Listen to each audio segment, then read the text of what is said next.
Ojan for 2-5, please. Okay, I got you. Thank you. Thank you. Bye. Ziemlich produktiver Tag bis jetzt. Frühstück für die Kinder check, Sport checkt, Pokertraining check. Ich habe noch gefegt, gemobbt. Also ganz viel Hausarbeit erledigt und jetzt ready für Grind. Ich habe versucht, mich auf die Liste zu setzen für Win 2.5, aber da läuft wohl gar kein Game. Der Grund, wieso ich zum Win wollte, ist wegen diesen Briefumschlägen, die man da ziehen kann. Da kann man einen McLaren wohl gewinnen. Aber es hat nicht ganz geklappt. Okay. Man kann im Win im Moment einen McLaren gewinnen und ganz viele, es gibt wohl ganz viele Satellites oder Tickets zu einem 5 Millionen Guarantee Turnier und so weiter. Und ja, deswegen wollte ich eigentlich zum Win. Aber da kein Cash Game läuft, fahren wir jetzt erstmal zum Aria, machen da jetzt erstmal Kohle, dann fahren wir später zum Win. Denn heute ist, glaube ich, der letzte, beziehungsweise morgen ist der letzte Tag, also wir machen das heute noch. Cash Game auf Coin Poker läuft bis jetzt ziemlich gut.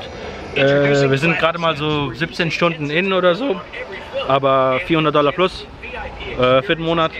Und ja, machen jetzt einfach immer so weiter. Ich habe die Winnings aber nicht im Poker Bankroll Tracker eingetragen. Ich kriege das irgendwie nicht auf die Reihe. Wenn ich am Rechner sitze, dass ich dann einfach mein Telefon in die Hand nehme und die Session dann mit dem Telefon tracke. Ich muss da irgendwie, ich bin das einfach gewohnt, das Ganze in der Excel-Tabelle einzutragen. Aber was cool ist, bei Coin Poker kann ich am Ende des Monats, glaube ich, sogar die Results zuschicken lassen und das Ganze dann in Poker Tracker reinballern. Also können wir auch Hände reviewen und den Graphen uns anschauen und also Dinge. Das konnte ich nämlich eine ganze Zeit lang nicht. Ich spiele ja eigentlich hauptsächlich auf WSOP.com, also beziehungsweise die letzten paar Jahre nur auf WSOP.com gespielt. Und da kann man keine Hand History auf dem Computer speichern, bedeutet, ich kann keinen Tracker benutzen und keine Hände reviewen. Ich muss meine Sessions immer aufzeichnen und die dann so reviewen. Da fehlt mir ein bisschen die Zeit für, bis ich dann einen Spot raussuche und also Sachen. Bin ich ein bisschen faul für. Aber mit Coin Poker geht das jetzt alles.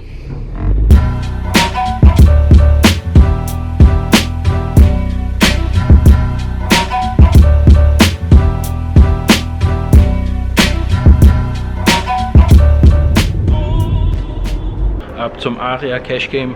Ein bisschen, also wir haben jetzt 11 Uhr, habe genug Stunden Zeit. Meine Frau muss heute nicht arbeiten, also können wir eigentlich entspannte Session spielen, dann später kurz nochmal zum Win. Und zwischendurch müsste ich eigentlich nochmal schnell zum Perser Brot und Reis und Honig und ein paar Lebensmittel einkaufen. Ja, brutal kalt, Leute. Ich bin gerade im Freddy Deep über den Weg gelaufen, habe ihm die Tür aufgehalten und er hat Thank you gesagt.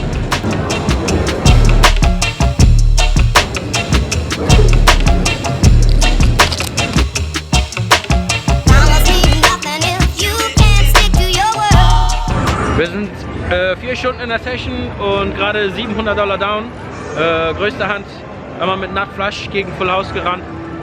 Bin ich Preflop Aggressor, Wette, Flop, Turn und River raced er mich, aber nur auf 250. Also ich bette River $100 und er re-raced auf 275. Und ich wusste, dass ich Speed bin, aber eigentlich schlechter Call, aber ich habe gecallt. Paired-Board und so weiter, ich habe Nut Flush, der hat immer dann Full House. Dann habe ich noch ein paar Mal mit Ass König gedreibettet, Preflop und verpasst. Einmal sogar Flush Draw gehabt und es hat ein bisschen was gekostet. Aber ja, wir kämpfen uns gerade wieder rauf. Also waren schon ein bisschen mehr down, jetzt nur noch 700 down, zurück an die Tische.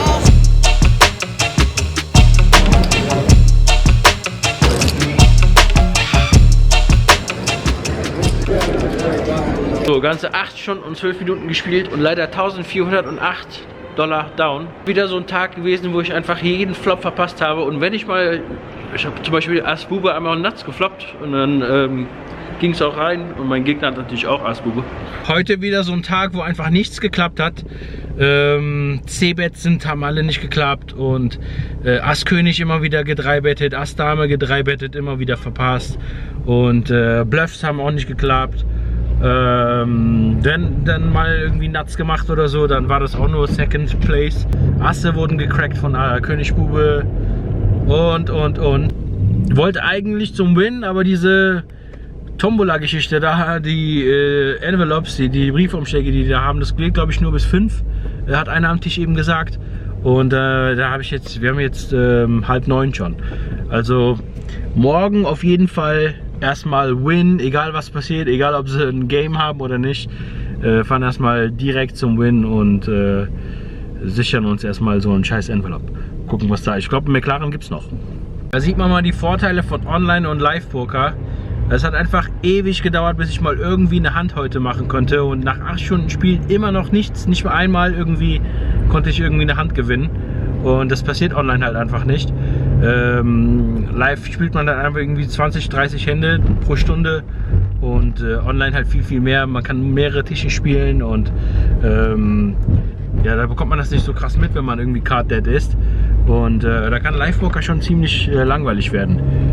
Dann wiederum gibt es halt den Vorteil, dass bei Live halt viel mehr Freizeitspiele am Start sind und generell auch eigentlich viel mehr Kohle am Tisch liegt.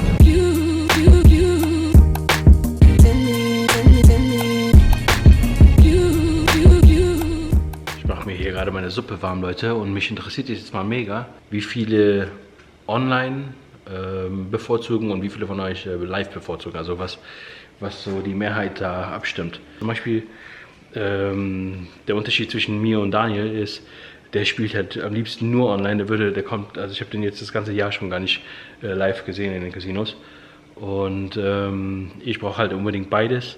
Dann gibt es aber auch Leute, die nur live spielen wollen. Muss mal gucken, ob ich so eine Voting-Funktion hier finde unter diesem Video. Mich würde auf jeden Fall interessieren, was ihr so bevorzugt.